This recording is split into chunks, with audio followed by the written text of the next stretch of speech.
Baiklah, kali ini kita akan membicarakan tentang antibakteri ya, antibakteri golongan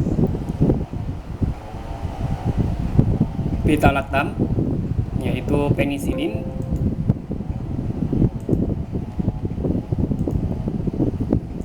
Suatu antibakteri yang menghambat bakteri melalui penghambatan sintesis dinding selnya. Ya, ini pertama kali ditemukan oleh Alexander Fleming dari suatu koloni jamur pada tahun 1928, di mana koloni jamur tersebut tidak toksik namun bisa menghambat pertumbuhan bakteri. Nah, kemudian Flore dan Jane, peneliti yang lain, itu mengisolasi senyawa kimia apa yang ada di dalam jamur tersebut dan memurnikannya. Nah, kemudian ternyata senyawa yang dimurnikan oleh Flore dan Jane itu sukses lolos uji klinik dan kemudian diproduksi secara skala industri atau skala besar melalui proses fermentasi. Nah, kemudian struktur senyawa tersebut dipastikan struktur kimianya itu menggunakan X-ray kristalografi. Dan akhirnya mula-mula ditemukan dari jamur, berarti kan itu senyawa bahan alam ya. Akhirnya bisa dikembangkan cara membuatnya dengan sintesis atau sintetiknya itu oleh Sheehan. Nah, kemudian produk penisilin ini pertama kali diproduksi oleh pabrik obat yang namanya Bichem, yaitu dengan mengisolasi, karena mampu mengisolasi 6 APA. 6 APA itu nanti kita lihat, sehingga kemudian dikembangkan semi sintesis penisilin.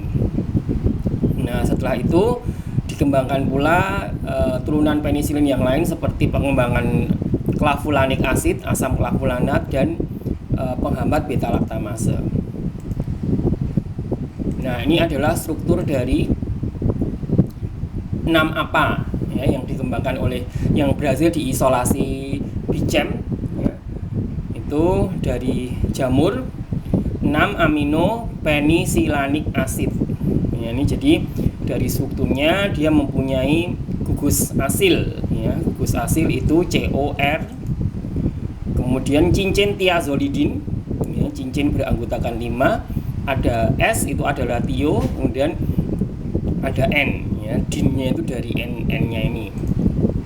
Nah, yang disebut beta lactam adalah ini ya, ini cincin beta lactam.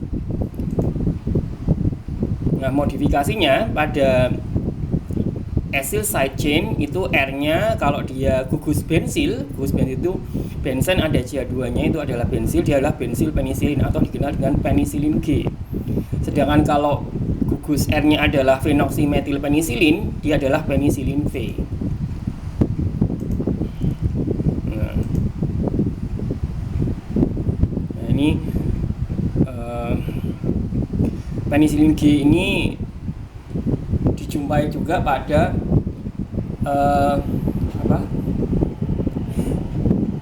cornstarch liquor. Nah, jadi seperti cairan fermentasi dari jagung.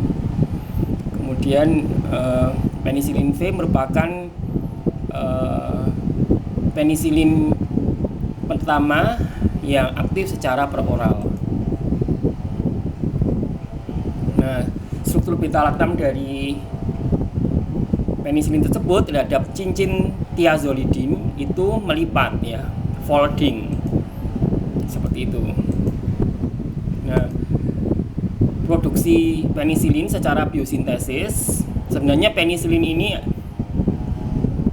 secara biosintesis ya, secara natural dia diproduksi dari asam amino sistein, valin. Nah, sifat dari penisilin G itu adalah aktif menghambat bakteri gram positif dan beberapa bakteri gram negatif. Bakteri gram positif yang berbentuk basil atau batang, sementara gram negatif berbentuk koki atau seperti buletan ya, seperti peluru. Penisilin G tidak toksik, tapi penggunaannya terbatas ya. Tidak aktif secara peroral, jadi bentuk sediaannya adalah injeksi. Nah, sayangnya penisilin G ini sangat sensitif terhadap enzim beta laktamase. Enzim beta laktamase itu dipunyai oleh bakteri. Jadi bakteri itu mampu mengeluarkan beta laktamase yang kemudian dapat merusak penisilin G. Akibatnya obat menjadi kurang efektif. Dan beberapa pasien mengalami alergi terhadap antibiotik, khususnya adalah golongan beta laktam. Nah, kalau penisilin G ini diaplikasikan untuk bakteri Staphylococcus itu tidak aktif. Pengembangan obat penisilin ya, bertujuan untuk meningkatkan stabilitas kimia selama pemberian oral. Jadi penisilin memang kebanyakan tidak bagus absorpsinya secara per oral sehingga kemudian dikembangkan turunan-turunannya yang secara absorpsi itu lebih baik. Dan juga untuk meningkatkan resistensi terhadap beta laktamase. Tadi ya, beta laktamase enzim yang dipunyai bakteri tadi mampu merusak obatnya, penisilinnya, sehingga bakteri tersebut resisten. Nah, perlu dikembangkan turunan-turunan dari penisilin yang mampu mengatasi resistensi ini. Juga untuk meningkatkan aktivitasnya. SAR itu adalah Structure Activity Relationship, hubungan antara struktur dengan aktivitasnya. Ya, jadi amida, gugus amida RCONH ini merupakan amida yang penting. Ya, kemudian konfigurasi antara kedua H pada cincin beta laktam ini harus cis. Nah, beta laktam itu juga penting. Ya, karboksilik asid atau asam karboksilat juga penting. Nah, ini bisiklik karena dua cincin ya, dua cincin, berarti ini cincin 1, cincin 2 itu bisiklik itu penting. Kesimpulannya bahwa amida dan asam karboksilat sangat penting untuk binding penisilin terhadap enzim ya, terhadap bakteri. Nah, asam karboksilat bertindak sebagai ion karboksilat melalui ikatan elektrostatik atau ionik ya. Nah, mekanisme aksinya itu melibatkan cincin beta laktam.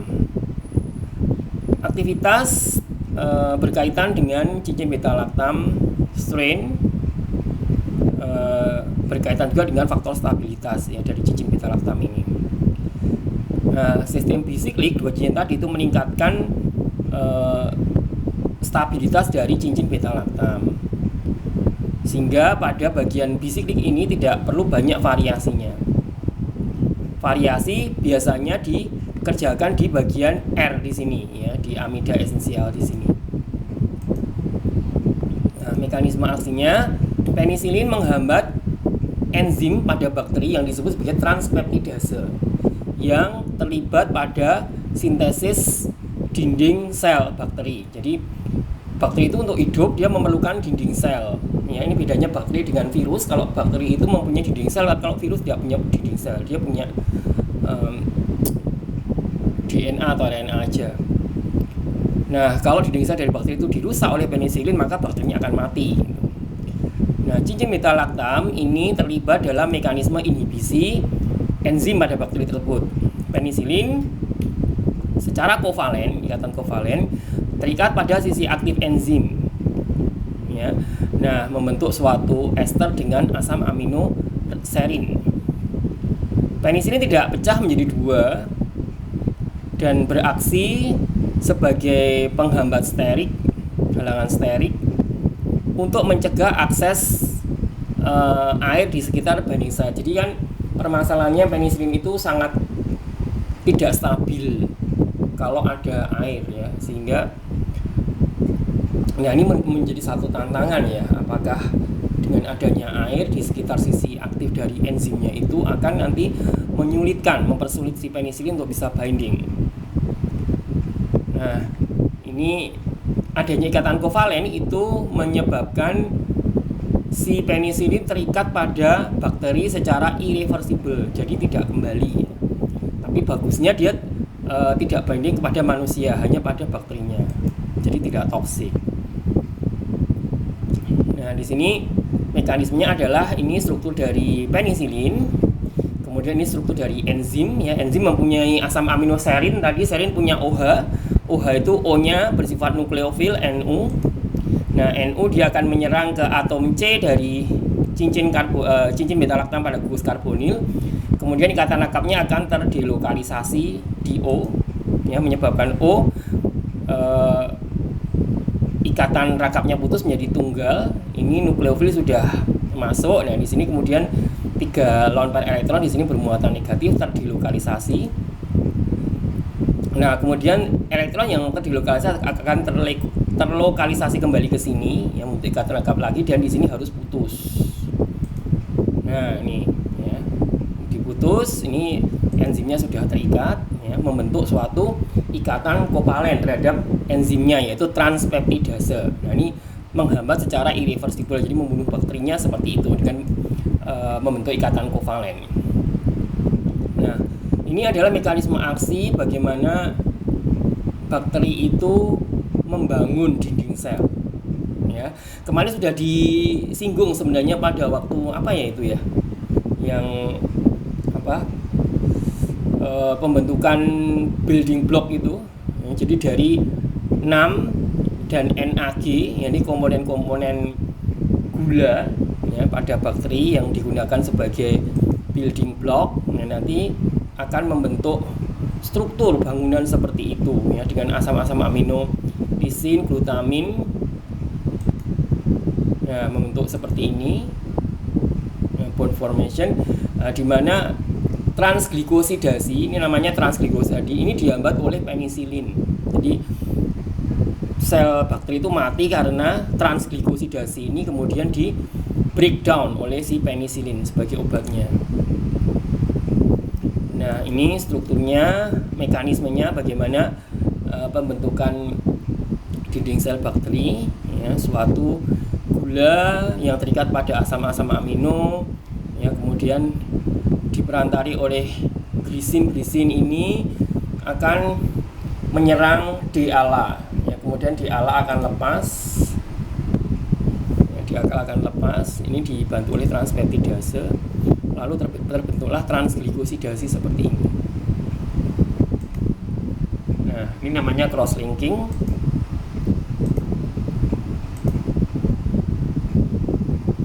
Penisilin menghambat final cross linking stage, jadi pembentukan dinding sel yang paling akhir. Nah, ini bereaksi dengan enzim transpeptidase untuk membentuk ester yang terlink ke asam aminoserin. Cincin penisilin akan membuka dan berperan sebagai bagian yang sterik atau bagian yang berjejalan. Nah, hal ini membentuk bagian yang berjejalan, sterik atau crowded ini menghalangi substrat dari enzim tersebut atau air untuk masuk. Kan substrat tadi yang menyebabkan enzimnya aktif. Kalau enzimnya aktif, bakterinya aktif. Nah, adanya cincin yang membuka dari penisilin tadi menyebabkan substrat nggak bisa masuk. Demikian pula juga air, karena air itu nanti akan menurunkan stabilitas dari penisilin. Maka itu keuntungannya. Dan setelah terikat ke enzim ini, dia ikatannya adalah irreversible. Nah, kemudian karena air tidak bisa masuk ke sisi aktif enzim, dia tertahan banyak di plasma sel. Nah, karena tidak kuat membrannya, nanti akan sel bakteri itu akan meletus, ya, akan burst, kemudian lysis dan mati gitu. Nah, penisilin ini sebenarnya dilihat itu bahwa dia menyerupai susunan asam amino dialanin. Teorinya, nah, mekanisme yang normal ini binding site dari transpeptidase, ada OH serin di situ. Maka ini substratnya, ya, substrat dari transpeptidase, DALA COH, di sini peptide chain. Dia akan nukleofil menyerang ALA, kemudian DALA akan putus, ya, kemudian terikat di sini substratnya. Nah, peptide chain dengan asam aminoglisin kemudian menyerang kembali DALA dan menyebabkan putus. Nah, ini terbentuk produk reaksi antara substrat dengan transpeptidase. OH-nya kembali seperti semula. Nah, kemudian bagaimana penisilin itu menghambat ya. Jadi tadi serin itu OH-nya akan nukleofilik ya. Dia menyerang cincin beta laktam dari penisilin, kemudian cincin akan membuka dan terjadilah ikatan kovalen. Nah, kalau terjadi ikatan kovalen seperti ini, si substrat tidak bisa masuk ya, diblok. Nah, kemudian kalau diblok nanti air juga akan keblok ya. Dengan adanya cincin ini menyebabkan dia sterik, menghalangi air untuk masuk. Akibatnya air itu terdeposit di luar sisi aktif enzim di sekitar plasma sel. Nah, nanti akan menggembung dan akan pecah. Kemudian kalau pecah bakterinya mati.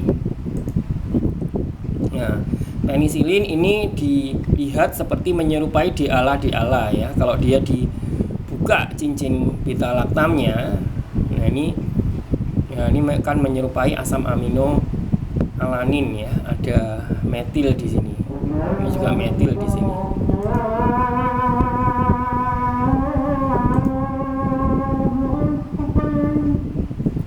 Kemudian bakteri gram positif dan bakteri gram negatif. Penisilin harus melintasi lapisan peptidoglikan dari bakteri untuk mencapai sisi aktif dari enzimnya. Nah, lapisan peptidoglikan ini poros ya. Jadi tidak ada barrier di situ. Lapisan peptidoglikan dari bakteri gram positif lebih tebal dibandingkan pada dinding sel bakteri gram negatif.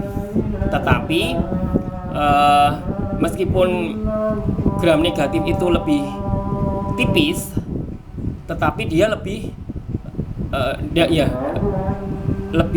kuat terhadap penisilin gitu. Nah, ini ilustrasinya ya, suatu gram positif bakteria, ini sel, kemudian sel membran, kemudian ada thick porous cell wall. Nah, thick porous cell wall ini walaupun dia tebal tetapi dia poros, jadi menyebabkan penisilin cross wall easily. Jadi penisilin menjadi lebih mudah untuk melintasi dinding sel tersebut. Gram positif lebih rentan terhadap penisilin ya, meskipun dia dinding selnya tebal tapi poros, sehingga dia sangat mudah ditembus oleh penisilin. Sedangkan pada gram negatif ya, dia tipis, dinding selnya itu tipis ya, tidak setebal ya. Ini yang thin peptidoglycan layer ini lebih tipis ya. Namun malah justru dia yang lebih kuat terhadap penisilin ya. Kalau gram positif tadi dia mudah ditembus oleh penisilin walaupun dinding selnya itu tebal. Kalau ini dinding selnya tipis tetapi dia justru lebih kuat ya, lebih kuat atau tahan terhadap penisilin. Ya, karena apa? Ternyata di sekitar dinding sel tersebut selain terdapat hidrofobik barrier, dia mempunyai enzim yang namanya laktamase. Nah, laktamase ini tugasnya adalah merusak si cincin beta laktam. Ya, kalau beta laktamnya sebelum mencapai sisi aktif dari enzim itu sudah dirusak, ya artinya sudah nggak ada artinya lagi. Ya, dia sudah tidak aktif terhadap bakteri atau resisten.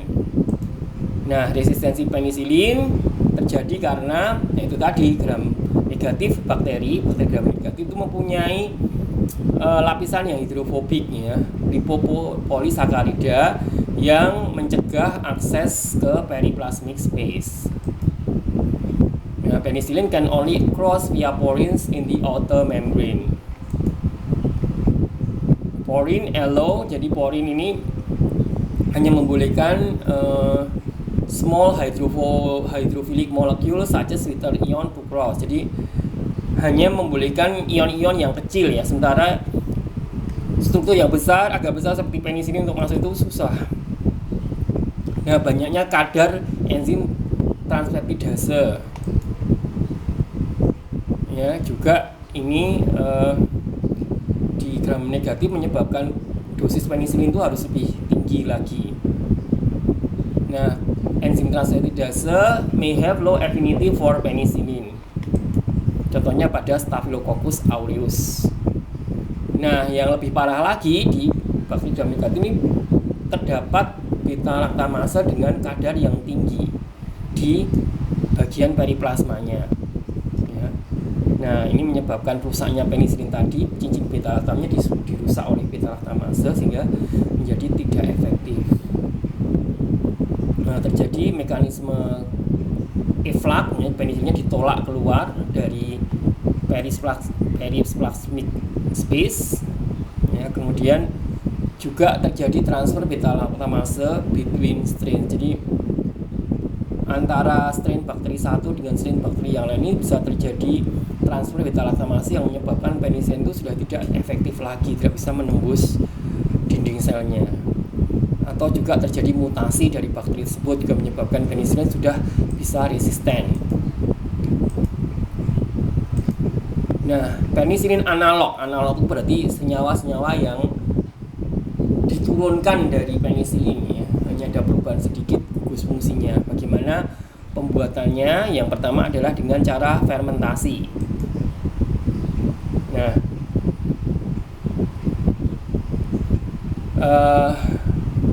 fermentasi ini menggunakan berbagai macam asam karboksila di dalam medium fermentasi.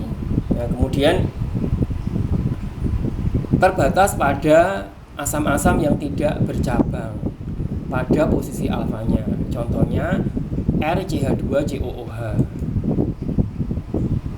Nah, ini juga lambat dan kurang efisien, ya, kalau menggunakan cara fermentasi. Nah, kemudian dipikirkan pengembangan cara kedua, yaitu dengan sintesis total, ya. Jadi tidak menggunakan bahan alam total dengan zat kimia sintetik. Namun juga tidak memuaskan karena hasilnya atau perolehan kembali atau rendemennya itu hanya 1%. Tidak praktis, ya. Nah, yang paling praktis adalah dengan prosedur semi sintesis, yaitu menggunakan bahan baku awal, starting material dari alam, ya. Contohnya ini penisilin G itu dibuat dari apa dengan membuat amida pada bagian sininya. Ya. Nah, ini dari penisilin G itu dihidrolisis cincin amidanya yang membentuk NH2 6-apa lalu direaksikan dengan asetil klorida, ya, kemudian terbentuklah ini, ya, semi sintetik penisilin. Nah, 6-apa ini bisa diproduksi melalui proses fermentasi, tapi pembentukan yang semi sintetik penisilin ini adalah dengan sintesis. Jadi semi sintesis karena berasal dari fermentasi dan sintesis. Masalahnya hidrolisis side chain dari ini tadi, ya, ini kan tadi maksudnya untuk mendapatkan 6-apa ini harus menghidrolisis dari penisilin G. Nah, takutnya yang diharapkan hidrolisisnya itu di bagian sini, tapi ternyata bagian sini itu juga rentan hidrolisis, jadi malah nanti rusak gitu. Itu yang menjadi permasalahannya. Nah, jawabannya adalah pada bagian rantai samping itu pertama kali diaktifkan dulu untuk membuat dia menjadi lebih reaktif dibandingkan cincin beta laktamnya. Nah, dari skema ini kita lihat bahwa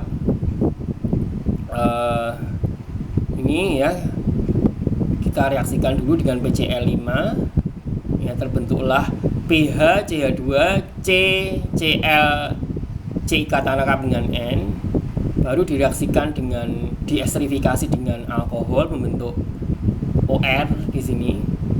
Kemudian dihidrolisis. Nah, dihidrolisis nanti akan terbentuk 6-apa. Kalau 6-apa sudah terbentuk, ya tinggal direaksikan dengan asetil klorid tadi untuk membentuk semi sintetik penisilin. Nah, catatannya adalah reaksi dengan PCl5 membutuhkan lone pair elektron dari nitrogen. Ya, yang di sini ini tidak mungkin terjadi pada cincin beta laktam. Jadi reaksinya lebih spesifik ada pada di sini dibandingkan di beta laktamnya ini. Namun problem dengan penisilin G adalah dia sangat sensitif terhadap asam lambung. Jadi penggunaan secara oral asam yang ada di dalam lambung itu bisa merusak penisilin G. Ya. Dia juga sensitif terhadap enzim beta laktamase pada gram negatif, ya, dan mempunyai ring aktivitas yang terbatas. Nah, alasannya adalah karena ring strain, ya, jadi kekakuan dari cincinnya ini, ya. Nah, ini memungkinkan si air untuk bisa menghidrolisis cincin beta laktam. Nah, mekanismenya bisa terlihat, H2OO-nya menyerang sebagian nukleofil, kemudian elektron di karbonil terdilokalisasi, lalu terlokalisasi kembali, dan akhirnya antara C dengan N akan putus. Nah, itu cincin beta laktamnya jadi rusak seperti itu. Kemudian reaksi dengan beta laktam. Ya. Nah, ini gugus amina tersier bisa mengalami resonansi atau mesomeri ini, ya, ikatan rangkapnya pindah ke sini, di sini jadi rangkapnya di sini terdilokalisasi ke O jadi tunggal. Nah, ini kalau seperti ini tidak reaktif, ya. Sementara beta laktam yang mengalami folding atau pelipatan, nah ini bentuk seperti ini tuh sangat tidak mungkin terjadi, ya. Jadi impossible strain, sehingga interactions of nitrogen lone pair with the carbonyl group is not possible, ya, dan ini menyebabkan gugus karbonil menjadi tidak reaktif. Dia tidak sama dengan amina tersier biasa. Rantai samping asil.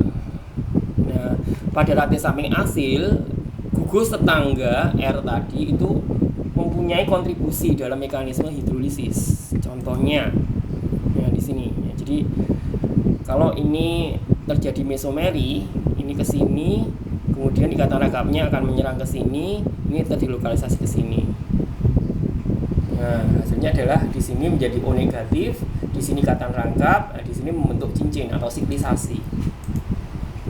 Ini akan terlokalisasi kembali menjadi ikatan rangkap, kemudian ini putus.